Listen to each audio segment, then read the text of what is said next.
بسم الله الرحمن الرحیم د تهجد د منځ فضیلت څه ده؟ د تهجد د منځ مکمل صحیح طریقه څه ده؟ نو په دې باندې خبره کو ډیر کسان داسې چې په دې حواله سره د غلط فهمي شکار دي. اوس مثال طور پر د تهجد چې کوم وخت ټایم دی هغه د کم وخت شروع کیږي د کم وخت پورې. دریم د تهجد نیت پسنګ کوي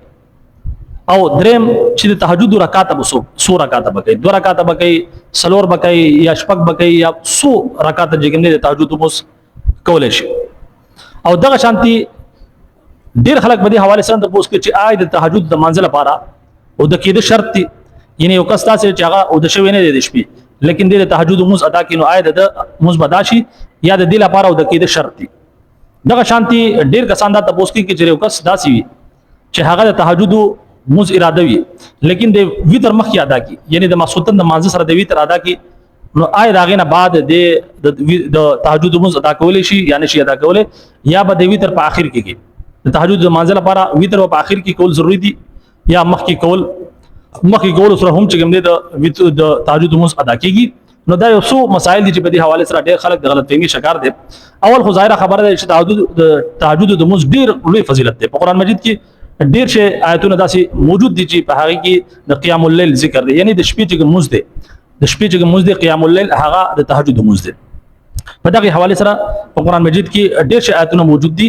او دغه شانتي یو آیات دغه موجود دی، ومن الليل فتهجد به نافله لك عسى ان يبعثك ربك مقاما محمودا. نو د دې فضایل د قران هم ثابت، د حدیث ته هم ثابت دي. نبی علیہ الصلوۃ والسلام څه فرمایي چې د فرض منځونو نه بعد الله رب عزت چې کوم ټولو نه زیات خوښ منځ دی هغه د تهجد منځ دی. ظاهر خبره ده چې د تهجد منځ دا د انسان د بنده او د رب په میاس کې د راز او نیاز منځ دی. دا یو داسې منځ دی چې د دې په ذریعہ باندې انسان خپل رب ته قریب کیږي، خپل د رب محبوب او دوست جوړیږي او خپل رب سره چې کوم د محبت او قربت زیاتیږي. ځکه چې په د شپې ټول خلک ودوي او یو کس خپل د بسترین را پاسي وضو کی او خپل رب طرف ته ودرېږي، خپل رب طرف ته متوجه شي، نو په دغه موس کې بیا یو ځان یو سرور دی، ځان یو کشش ته ځان به یو محبت ته خپل درب سره د کنیکشن د پاره، خپل درب سره تعلقاتو زیاتولو د بڑاولو د پاره دا یو بهترین ذریعہ ده. کچري غواړي چې د الله رب عزت محبوب جوړ شي، د الله رب عزت دوست جوړ شي، نو تهجد د موږ کوم تاسو اهتمام شروع کې ان شاء الله تعالی تاسو به د الله رب عزت مقرب بند جوړ شي. خپل پسړ کې به محسوس کوئ چې رب تاسو سره محبت کې، تاسو د رب سره محبت کوئ. سمجھ کې خبر راځي. دا شان دی په حدیث شریف کې راځي، نبی علیہ الصلوۃ والسلام فرمایي چې د قیامت ورځ باندې ټول خلک یو میدان ته جمع کړل شي او اعلان وشي چې هغه خلک څه شو چې کوم خلک به د شپې خپل ډډې وي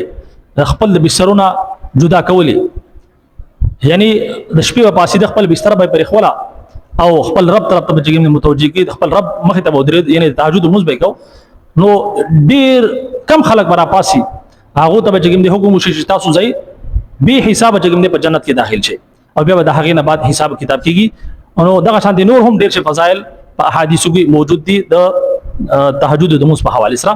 بهرحال راځو تهجد د مانځه چې مسائل دي د تهجد موږ تر کم وخت پورې، نو د تهجد چې موږ د مسخوتن موږ چې وو کې د هغې نه بعد تر سحر پورې، یعنی د صبح صادق پورې چې کوم د سحری ټیم وي تر هغه وخت پورې دا په مېس کې د ټول چې کوم ټیم دی د تهجد د موږ ټیم دی. سمجھ کې خبر راځي. یعنی یو کس د مسخوتن د مانځه نه بعد هم 2 رکعات صرف وکړو د تهجد موږ نه د هغه د تهجد موږ ادا شو. سمجھ کې خبر راځي. ډیر خلک دا تاسو کې چې آی د تهجد د منزل لپاره د کېد شرط دي یا یو سړی نه د شوی دا غنه باوجود هغه د تهجد موږ کولای شي. نو یاد وساتئ بهتر او افضل دغه چې تاسو لومبه آرام وکړئ د شي او دا غنه بعد په اخري حصہ کې یعنی د سحری په ټیم باندې د پښمنی په ټیم باندې تاسو پاسئ او تهجد موږ کې د افضل طریقه ده. لیکن کچري وکړه دا سری چې هغه د شوی نه دی او مخکې چې کوم د تهجد موضوع کې، نو یقیني طور پر د هغه د تهجد چې کوم مزد ثواب دی هغه ته ملاوي شي، لیکن افضل دغه دا چې تاسو د شي دغه نه بعد په اخر کې پاسه. سمجھ کې خبر راځي. لیکن کچري د کېدونه مخکې یو کس د تهجد موضوع کو بیا هم د تهجد چې کوم ثواب دی د تهجد د موضوع چې فضیلت دی هغه ته حاصل شي. دویم سوال اکثر خلک دا کوي چې یو کس دا چې هغه د ویتر موس کړل او د تهجد موس کول غواړي، نو آیا د تهجد موس بیا کیږي یا نه کیږي؟ نو که یو کس داسې چې هغه د ویتر موس کولای شي نه د شپې را پاسي روزانه دغه روټین چې هغه را پاسي هغه ته یقین دی چې زبر را پاسم د تهجد موس بکوم او هغه روزانه پاسي هغه دا روټین دی نو هغه لپاره بهتر او افضل دغه چې هغه د ویتر موز صرف د ماسوتن موضوع کی او ویتر موز دی پری دی اول دی بیا سو کی چې کله راپاسی نو اول دی د تهجد موضوع کی دا غینه بعد په اخر کې بیا ویتر کی دا افضل دی لیکن کچری وګس دا سره چې هغه دا امید نشته یعنی یقین نشته چې زب پاسم یا پانسم اراده خو کړل لیکن دا مکمل یقین ورته نشته چې آیا زب پاسم یا پانسم نو هغه بیا بهتر دغه چې هغه د ویتر موز ادا کی ځکه چې د ویتر موز ادا کول واجب دي او خدا نه خاصه کچری دی پانسم نو د چې واجب دی هغه بیا قضا شو نو بیا د دل لپاره پکار د چې د سوګي د ویتر موز مخیو کی لیکن بهرحال کچری وګس دا سره چې هغه د ویتر موز کړل او د راپاسی د تهجد موضوع کی نو بالکل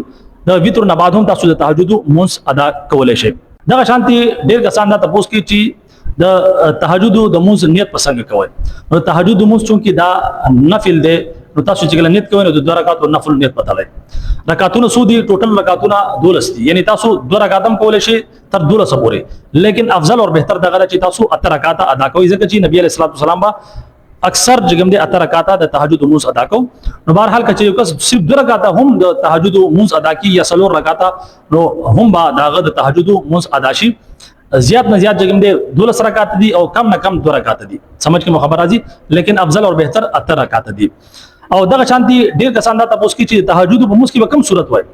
نو ظاهره خبره ده د دې لپاره څه خاص صورتونه نشته چې کوم صورت تاسو ته یاد دي ډیر کسان دا چې هو ته صرف سوره اخلاص یاد دي یعنی قل هو الله احد نو هغه په پیله رکعت کې هم هغه ویل شي په دویم رکعت کې هم هغه سوره اخلاص یعنی قل هو الله احد په پیله رکعت کې په اولین رکعت کې او په دویم رکعت کې هم تاسو سوره اخلاص یعنی قل هو الله احد ویل شي بهرحال امید کوم چې د تهجد د منځ طریقه به تاسو په سمجھ کې راغلي اجازه راکړئ السلام علیکم ورحمت الله وبرکاته